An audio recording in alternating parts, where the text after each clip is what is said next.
उत्तर प्रदेश और खासकर बिहार में छठ का विशेष महत्व है। छठ सिर्फ एक पर्व नहीं है, बल्कि महापर्व है जो पूरे 4 दिन तक चलता है। नहाए खाए से इसकी शुरुआत होती है, जो डूबते और उगते हुए सूर्य को अर्घ्य देकर समाप्त होती है।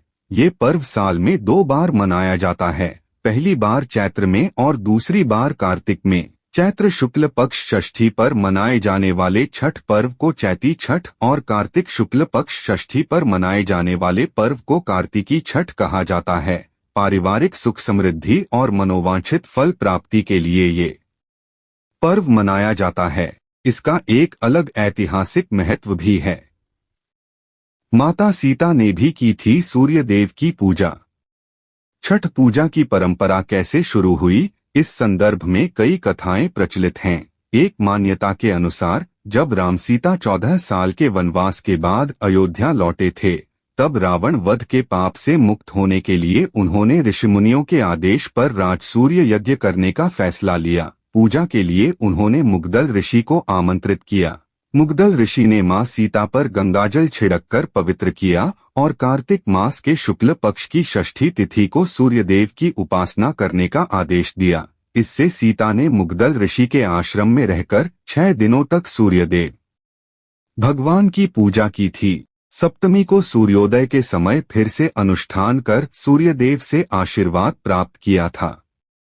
महाभारत काल से हुई थी छठ पर्व की शुरुआत। हिंदू मान्यता के मुताबिक कथा प्रचलित है कि छठ पर्व की शुरुआत महाभारत काल से हुई थी। इस पर्व को सबसे पहले सूर्यपुत्र कर्ण ने सूर्य की पूजा करके शुरू किया था। कहा जाता है कि कर्ण भगवान सूर्य के परम भक्त थे और वो रोज घंटों तक पानी में खड़े होकर उन्हें अर्घ्य देते थे।